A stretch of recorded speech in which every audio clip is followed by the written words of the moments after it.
Ada berita menghebohkan. Habib di Banyuwangi membunuh satu keluarga gara-gara hutang piutang. Jadi ceritanya Habib ini tidak bisa membayar hutang, lalu keluarga yang memberikan hutang tersebut itu dibunuh dengan keji. Berita ini diliput oleh Detik Jatim, Jumat tanggal 8 September 2023. Kericuan di ruang sidang Pengadilan Negeri Banyuwangi pecah usai pembacaan vonis hukuman mati terhadap M. Ali Hinduan alias Habib. Masa yang hadir dalam sidang lalu mencoba mengejar Habib yang mengajukan banding atas vonisnya. Namun petugas dengan sigap segera melindungi dan mengamankan Habib. Habib merupakan terpidana pembunuhan keji terhadap Rosan 45 dan istrinya Siti Jamilah 37 serta anak semata wayangnya Dery Pradana usia 15. Jenazah ketiganya kemudian dimasukkan ke dalam mobil dan dibakar di hutan Kluncing, Jalan Raya Segobang, Kecamatan Licin, Banyuwangi. Pria kelahiran 1967 itu bukan satu-satunya pelaku pembunuhan keluarga Rosan. Ada 3 pelaku lain yakni Haidori Setiawan, Siwan, dan Andi Aziz. Namun Habib mendapat hukuman paling berat karena merupakan otak dari pembunuhan tersebut.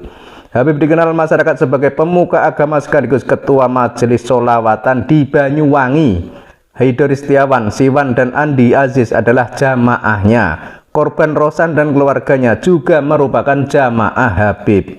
Tragedi pembantaian ini berawal saat Habib berhutang ke Rosan sebesar 500 juta. Utang itu rupanya tak mampu dilunasi Habib, sementara Rosan terus menagihnya. Habib pun lalu merencanakan pembunuhan jemaahnya itu. Mula-mula Habib memanggil ketiga jamaahnya yakni Haidori, Siwan, dan Andi. Mereka lalu didoktrin bahwa keluarga Rosan adalah rentenir zalim yang kerap meminjamkan uang dengan bunga tinggi. Maka Habib pun menyeru sudah selayaknya Rosan harus dibunuh. Selaku pemimpin jamaah, dogma Habib itu tak sedikit pun dibantah oleh ketiga jamaahnya itu. Padahal sebenarnya perintah Habib hanyalah dalih semata karena tidak mampu melunasi hutangnya kepada keluarga Rosan. Rosan sendiri merupakan petani kaya di desa Karangsari, Kecamatan Sempu, sedangkan istrinya yang sehari-hari membuka toko juga melakukan praktik peminjaman uang dengan jaminan sertifikat rumah, tanah, hingga kendaraan. Hal inilah yang membuat Haidori, Siwan, dan Andi semakin yakin dengan perintah Habib untuk membunuh Rosan dan keluarganya. Karena dengan begitu akan ada banyak masyarakat yang tertolong dengan kematiannya. Rencana eksekusi pun disusun Habib dan ketiga jemaahnya itu. Senin pada tanggal 2 Mei 2011 eksekusi pun tiba.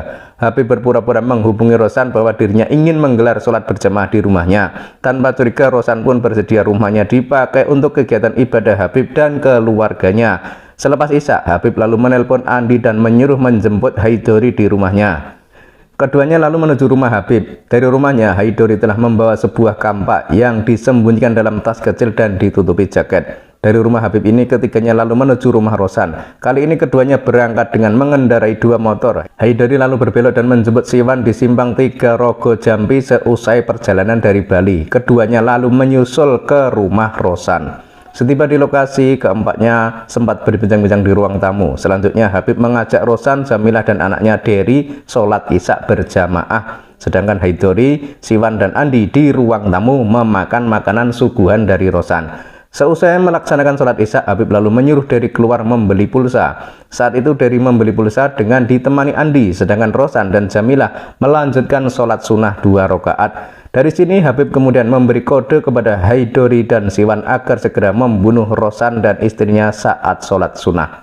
Pada saat sholat sunnah yang kedua, Habib itu menganjurkan agar Rosan dan istrinya sujud lebih lama. Perintah Habib ini lalu ditaati keduanya. Saat sujud inilah Haidori langsung memukulkan kampak ke kepala Rosan dan dilanjutkan ke kepala Jamilah. Kerasnya pukulan membuat Rosan dan Jamilah langsung terkapar. Siwan lalu menghampiri dan menambahkan pukulan ke tengkuk kedua korban dengan tangan kosong.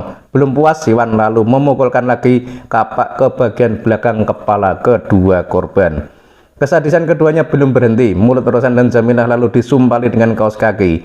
Ini agar keduanya tidak merintih. Habib selanjutnya memerintahkan Haidori untuk menggotong tubuh Rosan dan Jamilah ke dalam bagian belakang mobil Isuzu Panther milik Rosan di garasi. Setelah memasukkan tubuh Rosan dan Jamilah, Haidori lalu mengambil tas berisi berkas dan sertifikat milik masyarakat yang dijaminkan. Barang-barang ini kemudian turut dimasukkan ke bagian belakang mobil bercampur dengan tubuh Rosan dan Jamilah yang sudah bersimbah darah. Tak lama setelah kejadian itu, Dery dan Andi lalu tiba di rumah. Dery yang tak menyadari bahaya mengintai lalu masuk ke rumah, sedangkan Andi tak ikut masuk dan berjaga di depan pintu. Sekonyong-konyong Dery langsung dijerat dengan kabel tempat penanak nasi dan dilanjutkan dengan pukulan kampak Haidori ke kepala bagian belakang.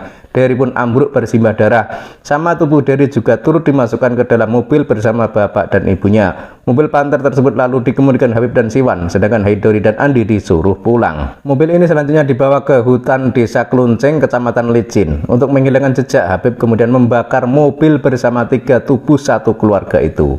Wah, sangat ngeri ya. Sudah dihutangi, tidak bisa membayar, kemudian yang menghutangi tadi dibunuh, tidak puas dengan membunuh, mobilnya dibakar bersama tubuh orang yang dibunuh tadi. Ini kan sangat mengerikan sekali. Ini sebuah tindakan keji, ini bukan tindakan manusia lagi, ini tindakan setan ini. Kerangka mobil bersama 3 tubuh yang hangus itu kemudian ditemukan warga 2 hari setelahnya. Penemuan itu segera menggegerkan Banyuwangi.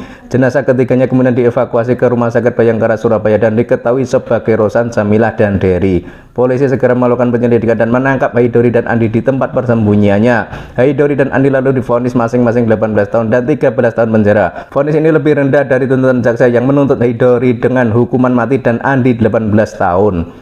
Setahun usai pembunuhan, polisi lalu menangkap otak pembunuhan, yakni Habib. Ia ditangkap saat berada di Kota Pasuruan pada Selasa 8 Mei 2012 sekitar pukul 16.15 WIB. Habib selanjutnya jadi pesakitan di pengadilan dan dijatuhi hukuman mati pada Rabu 28 November 2012. Ngeri ya, ternyata kelakuan Habib ini ya. Dan dia juga mempunyai jamaah sholawatan. Ini kan ngeri ya. Di situ dia punya murid atau punya jamaah, kemudian karena dia tidak punya uang itu meminjam uang 500 juta. Tapi karena tidak bisa melunasi hutang tersebut dan si pemberi hutang itu menagihnya terus, akhirnya si penagih hutang yang tidak lain adalah muridnya sendiri itu dibunuhnya dengan kejam seperti itu. Ini menjadi peringatan bagi kita semua agar jangan mudah terlalu percaya dengan dogma-dogma agama. Jangan mudah dengan rayan-rayan yang mengatasnamakan agama tapi tujuannya itu untuk kejahatan.